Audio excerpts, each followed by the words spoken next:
All right, hey everybody, welcome back to the channel. This is Robert Smirking Gun Reviews, and we're back with more Walking Dead for good or for ill. It's season 9, episode 9, the mid-season premiere. It is called Adaptation, so full spoilers if you have not seen the episode. Look, I had little to no interest going back to this. It's been a couple of months, and I honestly didn't really miss it.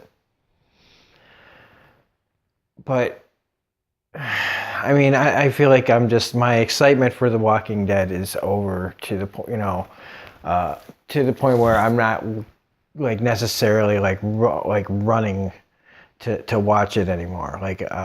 I got a chance to see it. I'm glad, but it's just never going to be the same anymore. With more stories coming out about Denai Guerrero, leaving now, or leaving for the most part after this season.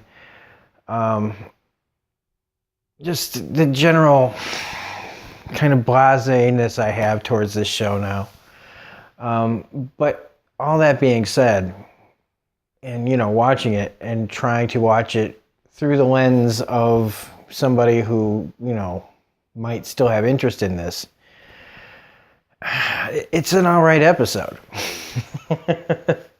As indifferent as I'm beginning to feel about what's going on, this is a pretty decent episode. Jeffrey Dean Morgan gets a nice little chunk of story here. I mean, is it the best? It's basically he goes out just to see for himself, took a trip to old haunting grounds, and just to see what's out there. And the one thing I'm really surprised that didn't happen here was he didn't go back to the field where Lucille was. Thought that was really strange and a missed opportunity, or maybe they're saving that for something else, but I would have thought that's where he would go immediately. But he doesn't at all. And then he just comes back and Judith shoots the tire out of his motorcycle, and now he's coming back. I did like that she shot the gun. I still don't know how that gun doesn't make her go flying backwards like a freaking cartoon. But establishing that she's taking over as basically the Carl role that Hay had in the comics with Negan, which is fine. That's part of the story, is fine. And it'll be interesting to see where they decide to take Negan. I mean, I'm still hoping for the comic book version of what happens with Negan and the Whisperers, but who knows? Who knows? The rest of it, seeing poor Jesus on the back of a horse was pretty hard to watch, especially since it's the real actor, and this is how he gets to leave the show. Just pretty, I don't know, pretty sad way of looking at it as he leaves. The one cool thing here, one of the cool things that I really, really, really actually liked was the trap.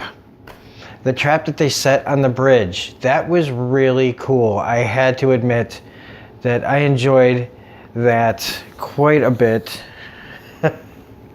What's going on here?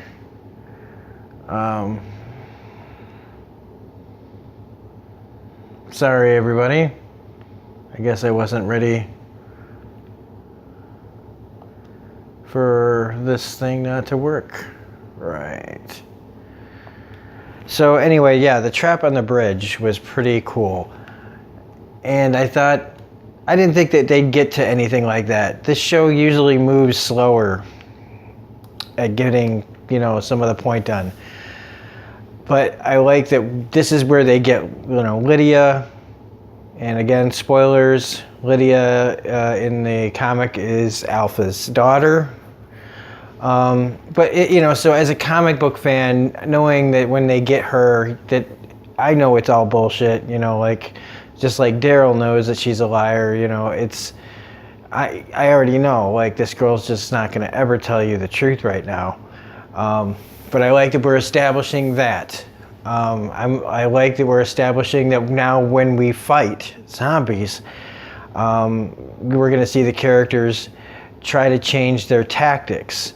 Because if it's a person, they don't necessarily have to shoot it in the head to bring it down, you know what I mean? But they're going to have to start going for more wounds to see how the zombies react, whether they're people or not. So that's an interesting wrinkle that I do like about what the Whisperers do bring to this show.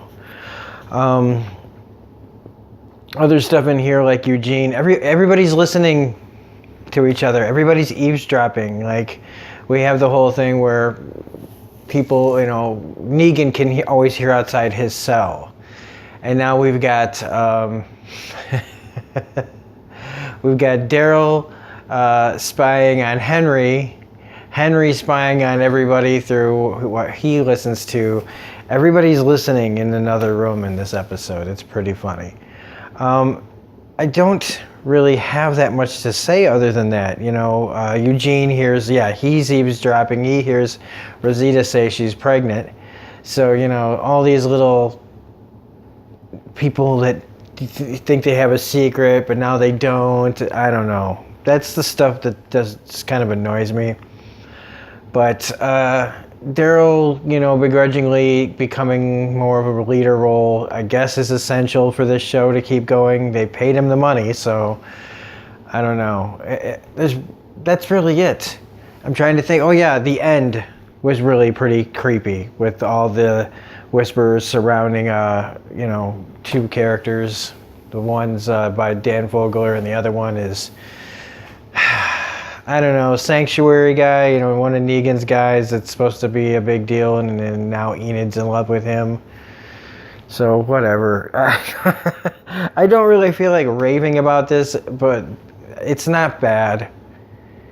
It could be, I was expecting a lot worse, but the Negan stuff and Judith stuff was pretty good. Michonne and Daryl's conversations, all the little conversations were fine. This whole episode was fine. Nothing to get into a twist over. And again, like I said, the trap that they had to catch the Whisperers was a good plan.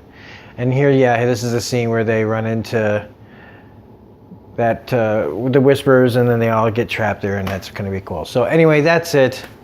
I'm tired, and I wanted to get this out there just to see, because nobody really watches Walking Dead. They have their own people that they talk to about this. So the 30 people that'll watch this, cool beans, thanks for checking it out. But anyway, if you did like this review, please hit the like button, comment, share, subscribe, all that jazz. Otherwise, this is Rob at Smirking Gun Reviews saying, we'll see you next week.